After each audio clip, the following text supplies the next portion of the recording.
François Mancabou moomule mu ñàkk bakkanam ni ki bërki démb ci guddi ndax démb ci suba ci la ñu joxe xibaar bi daanaka nag mu def coow ci réewum Sénégal ku nekk di ko waxtaanee. procureur de la République di Amady Diouf moom itam mu génn indi ci ay leeral ci mbir yi laataa sax ñu ciy xuus dañ koy dégtal téléspectateurs yi ngir ñu xam dëgg-dëgg lan la procureur boobu la yëkkati. aywa ñu ànd déglu procureur.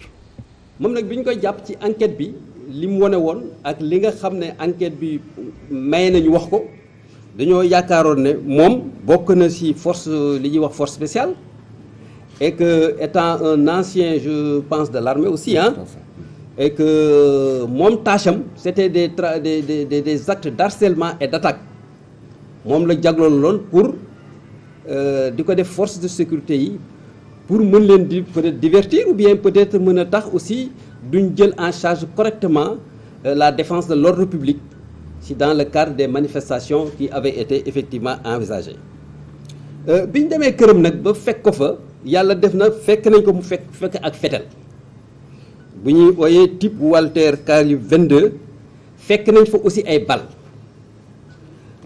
yàlla def na aussi enquête bi wane na ne waruloon téye fetel waruloon téye munition parce que amuloon autorisation de port d'arme bi ñu ko jëlee foofu rek dañ ko jël mujj yóbbu hôpital interne ko fa pour toppatoo ay wërgu yaram li xew nag mooy mënuloon ñëw parce que dafa gaañu woon d'après information man yi ñu ma jox procureur te PV bi te enquêteurs yi wax ma ko que moom on ne sait pas pour quelle raison xëy na mu tëb di mbëkk miir di mbëkk grille et te moom rek moo ko fa def parce que ñi ci des dara dalu leen bi mu ko fa defee nag gaañu na gaañu boo xam ne yoon mayetu loon ak état de santé mayetu ko en réalité ñu defere woon ko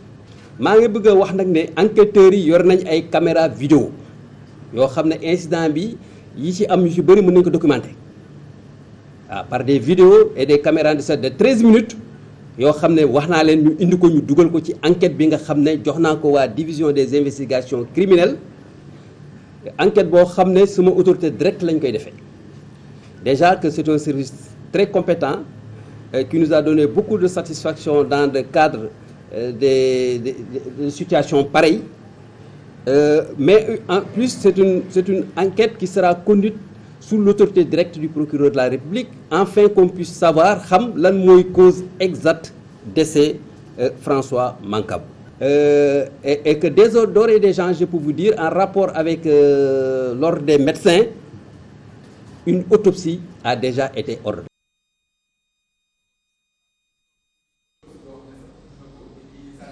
jokkoon nañoo koo xam ne jege na loolu famille bi. mais bëggula wax ndax position am la te nekk na koo xam ne aussi bokkoon na ci wàllum kaaraange réew mi ñi ko doon wattu ci ay jamono. moo tax aussi bëggul wax ngir ñu mën koo reconnaître mais nee na. dem na fa tey sax ngir laajte ji certificat de genre de mort bi mais joxuñu ko parce que ñoom autopsie lañ bëggoon dès le lundi mais finalement. li nga xam ne moom lañ leen jot a wax moo di ne li procureur wax lañ jàpp ne xëy na loolu lañ nar mooy ñu defal. autopsie mooy ñi nga xam ne xëy na ñoo di waa administration beeg yu ni mel ndax procureur nee na dinañ def autopsie ki ci topp mooy nag soxnaam ndax Clémentine Coly Mancabou moom li ki fan yële ñu weesu ci la génn mooy soxna wu ki faatu soxnaa François Mancabou moom mu génnoon def benn sortie boo xam ne daanaka day waroo lool ak lii nga xam ne moom la procureur bii di nekk ci Ndakaaru di Amady Diouf wax dañuy àndandoo rek déglu ko yaakaar naa ci lay gën a leer. C'était le vendredi 17, le samedi 18, 23h30 du soir. Sama portable sonné. Mu ne ma ça va ma ne ça va rek mu commencé. Tu te rends compte ñu takkal ma ñu ne man maa kii si ay terroristes ma ne ko calme-toi ma ne ko léegi quel est ton problème je peux passer mu ne ma amène-moi à manger soo ñëw nga indaale tam ngay indaale ndox. Le dimanche matin de bonne heure, j'ai acheté des trucs, j'ai acheté une bouteille d'eau. J'arrive, ñu ne ma la bouteille d'eau ne rentre pas. Maintenant bon, et quoi faire? Ñu ne ma acheter des sachets d'eau. Ñu dem dimanche, lundi, mardi, mu ne nee leen ko suy indi coob ak ndox na ma indil infusion persil parce que là où je suis j'ai des maux de rein. Policier bi ne ma nee na dafa bëgg infusion persil ma ne ok. J'ai laissé le manger et les sachets d'eau. J'ai pris un taxi, je suis retourné à la maison, je l'ai fait vite fait. ba ma demee ma ne kooku infusion persil baa ngoog jox ko mu jël ko dafa doon dugg beneen policier bi ne ko ça ne rentre pas ma ne ko bon rends-moi l'infusion de persil ma ne leen maa ngi yor benn boîte Doliprane ak frotté pouvez-vous remettre ça non madame. Policier bi mu ne si la malade ñu nañ ko yóbbu hôpital tu rends ça man ma insisté ma ne ko mais c'est pas quelque chose boo xam ne gisoo ko lii Doliprane 1000 la ak infusion la je ne vois pas le mal mu ne je vous ai dit de rendre ça soo ñëwee doo ko gis j'étais pas la seule si biir lay ne yow doo ko gis dañuy jël ñu yóbbu ci biir on l'a arrêté le vendredi 17 le matin le vendredi beneen bi il a fait une semaine. Je suis arrivé à la police centrale vers 12 heures. Madame, laajte policier bi moom mu ne allez-y à l'hôpital principal, il est à l'urgence. Ma ne leen je pars à l'hôpital principal, il est à l'urgence. Je vous ai laissé mes coordonnées au cas. Il est parti à l'hôpital à l'urgence. Personne ne m'a appelé. J'arrive à l'urgence, le médecin bi Montegat m'a egg bonjour, je suis madame Mankabou, on m'a dit qu'il est à l'urgence. Je tourne de l'autre côté. Je vois que toog ci chaise roulante la tête inclinée deret bi nekk ci moom deret bi. Il était à l'urgence mais il n'était pas dans une chambre. Non, on l'a sorti. C'est ce qui est grave, on l'a sorti. Xoolal loolu il était dans une chaise roulante. Aussitôt il y avait benn rouleau mouchoir bu rëy nekkoon ci banc bi ma xotti di nettoyer il avait la tête inclinée. Était-il conscient à ce moment-là? Un peu conscient, il parlait moins. J'ai dit Fan mu ne gis nga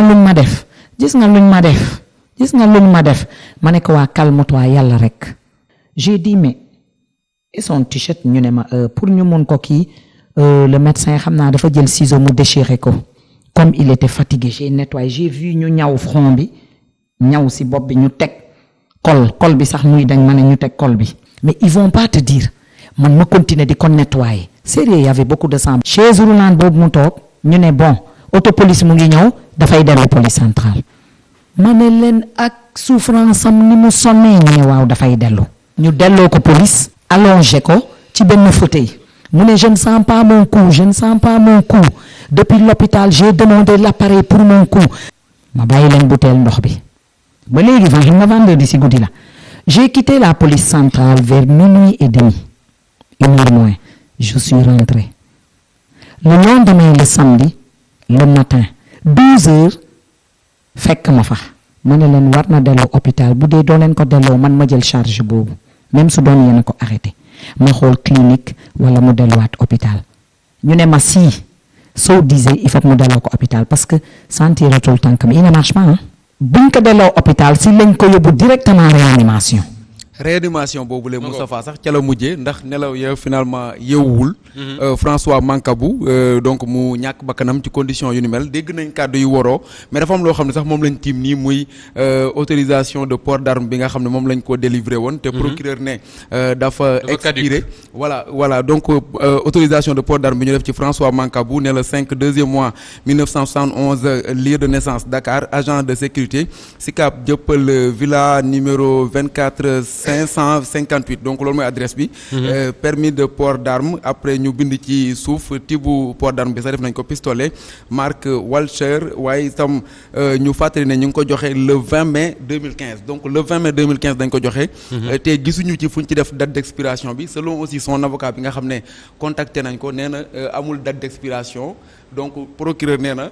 port d'arme bi nga xam ne moom la yore woon jeex na bu yàgg loolu nag xëy na nekkaat na yeneen kàddu yoo xam ne aussi yu waroo la ci mbir yi ñëw ajouté wu ci li nga xam ne moom la soxnaam wax di Clémentine Mancabou justement loolu lañ nar a waxtaane Alassane Cissé déglu nga Clémentine Mancabou boobu soxna ki nga xam ne moo génn àdduna déglu nga également procureur Amady Diouf finalement lan ngay retenir est-ce que yaakaar nga ne ci affaire bii nii dëgg-dëgg gi feeñ na merci mais xam nga ci affaire bi dëgg dina ci feeñ parce que procureur mooy voix officielle moo wax ci lii nii c'est un Sénégalais bu nekkoon détention lii am ci kenn ñaanu ko woon yàlla mu gaañu procureur génn wax procureur ak police rek ñoo mën a xam lan la woon mais keneen ku ci wax rek ay conjecture ngay def ak yooyu moo tax ñun ñëpp dañu war a maandu xaar enquête bi fu muy mujjee ba pare ñu doog a wax. d'accord est-ce que yaakaar nga ni dëgg la enquête mi ngi am di dem mais soo dégloo waxu là on est vraiment dans l'analyse du discours quoi soo dégloo waxu jabar ji déglu waxu procureur est-ce que da nga naan bii moo gën a yenu maanaam bii. non man mënuma juger waxu jabar ji li ma mun a xam mooy procureur de la République moo wax. moom mooy voix officielle bi. waaw moom moo wax donc ci loolu rek laa mun a tënku. moo am droit wax. munuma moom rek a am droit wax munuma tënku ci waxu keneen. lu dul ci procureur parce que sénégalais bu nekkoon dans les liens de la détention la. donc ñoom ñoo mun a wax lu kii loo xam ni am na. mais man munuma ko wax parce que li xew léegi ak réseaux sociaux yi yëpp. dañuy dem ba dañuy anoblir les mensonges def ko vérité donc. man ci voix officielle lay tënku mënuma tënku ci keneen. d'accord ñu fàttali ne vidéo bi sax bi mu koy def c'était avant son décès. c'était avant le décès waaw. voilà ñu remercier aussi sunu naataango yu Kewlo nga xam ne ñoom ñoo ko jëloon en entretien exclusif boo xam ne moom lañ def ak moom loolu nekk loo xam ne aussi jar na rappeler parce que boo gisee vidéo bi c'est comme si bu bees la. alors que c'est avant ñuy alors il faut également préciser que ni li mu wax ni avocat maître Patrick Kabou. wax na la même chose ne ko fekk na ko ci lalu hôpital mu ne ko gis nga ni ma gars yi def. et ça dinañ ci revenir c'est gis nga ni ma gars yi def la lu jar a analyser la Amadou Ba est-ce que boo dégloo procureur mu wax ba pare li mu expliquer convaincre na la voix officielle est-ce que li mu expliquer convaincre na la. waaw procureur bi moom je pense que Macky Sall xëy na benn prouesse la am c'est que ci corps magistrature il réussit toujours à trouver de bons procureurs maanaam des procureurs yoo xam ni ce ne sont plus des procureurs de la République mais des procureurs du palais présidentiel ak du président de la République am na daal nu mu leen di trouver ci biir procureur ci biir magistrat yi parce que depuis le procureur l'ancien procureur bi nekkoon Thiès Tabaay yi ñi mu fi indi ñëpp sont des gens serviles dociles da ngay doo gëm ni sax ñoom dafa mel ni nekk ñu magistrat maanaam defuñu sax concours magistrature dafa am fu mu leen foree ci cellule APR yi rek indi leen teg leen fi ni leen nekkal leen ma fi parce que le procureur de la République wax par rapport à ce dossier boo xam ni c'est douloureux mu nekk une situation inédite loo xam ni quand même ça fait froid dans le dos Sénégalais yëpp sont choqués actuellement parce que boo demee ba sa police ak sa régime un régime boo xam ni dañ la fal par les ngay rey say citoyens parce que loolu nga jàpp d'une manière tellement atroce parce que non seulement torturé nañ la mais dee bi c'était évitable xañ na la soxna xañ na la ay doom te jàpp na ni doo déggagoo bavure yi nga déggagum Sénégal yépp musoo dégg démission musoo dégg sanction c'est un processus depuis que Macky Sall est là déggagoo dégg nga fi ay étudiants yu ñu rey toujours dañ naa la l'enquête est en cours wala jël nañ benn fusible jéem ko tëbloo mais doo dégg mukk coupable léegi li procureur wax la fan nga ci gis dafa ay incohérence li incohérence procureur bi moom ci boppam il se noie dans ses propres contradictions il n'était pas là pour apporter une réponse il était là pour justifier un crime pour maquiller du ma ni sax pour justifier il était venu le procureur dafa ñëw pour maquiller un assassinat en accident te loolu c'est très grave pour le procureur parce que boo nee waa ji da gis yor nañ vidéo moom moo doon mbëkk boppam yow xaaroo sax parce que même mu doon da ngaa génne vidéo bi mbëkk boppam mais est-ce que xam nga lan moo tax muy mbëkk ay miir dañ ko jox substance bu ko hallucinogène xamoo ci dara mais dafa jël position entièrement totalement pour laver leen ba pare nee na ñii defuñu dara. mais ne dina tijji enquête ah te ku dig la koy. nan ngay joxe enquête te c'est ça le problème dans tous les pays occidentaux ils ont essayé de résoudre la question de la responsabilité des forces de l'ordre nan ngay jëlee ay policiers.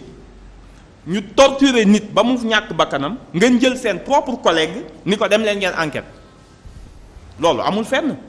procureur soxlawul vérité soxlawul lumière sur cette affaire lii c'est cousu de fil blanc déjà le seul fait que kañu rey 14 morts xam nga affaire yi boo jekki-jekkee sempi ko rek doo comprendre qu'est-ce qui est en train de se passer dañoo rey fukki xale ak ñeent tout de suite mu mobiliser tout son gouvernement ñu ne ay forces occultes ñoo leen rey tout de suite. ay forces occultes ñu ne ko ok même bu ñu jëlee ay forces occultes est-ce que def nga autopsie 0 autopsie ñu suul fukki xale ak ñeent nga ni ay forces occultes maanaam ñoo xam ni dañoo ñëw pour nërmeel état du Sénégal. mais bu ñu xale yi deewee par balle defal autopsie nga génne bal yi ñu xool ndax force de l'ordre la wala ay bal yoo xam ni la ñii yor ñu ko woon. mu ne amul autopsie suul nañ leen procureur noppi moom fu mu nekkoon bi ñuy suul xale yi sans autopsie mës nga gis ku ñu rey Sénégal ñu suul la sans autopsie amul musul am yow fukk ak ñeenti xale rey nga leen nee nañ nañ leen suul mu ne woon day créer benn commission finalement mu dissoudre commission bi à ce jour il n'y a aucune enquête officielle ça fait plus de ñaata at koo ci sulli yaa xam seey na foo koy autopsier boo reyee fukki moo tax lii c'est un processus ñu pare bërki dem boo njaay Ziguinchor ñu gis kuñ fa rey par balle ñu ne non jaasi moo ko rey dañ ko rey ak jaasi xam nga su doon sax danaan tayuñu ko mais moom non seulement day weddi l'évidence nga ñu ko jox ñu suñu corps ñu def contre-expertise mu jël procureur am ni ko lankal contre-expertise suñ ko forcé mu ne nanguma médecin bi ngeen indi yow médecin bi il est assermenté contre-expertise ki koy def il est assermenté ce qui se passe actuellement c'est très grave kii dañ ko torturer ñëpp fekke ko seede ko ay mbokkam teg ci seen bët muy léegi Sénégalais yëpp nangu nañ ni y a un mécanisme de torture instauré dans la police sénégalaise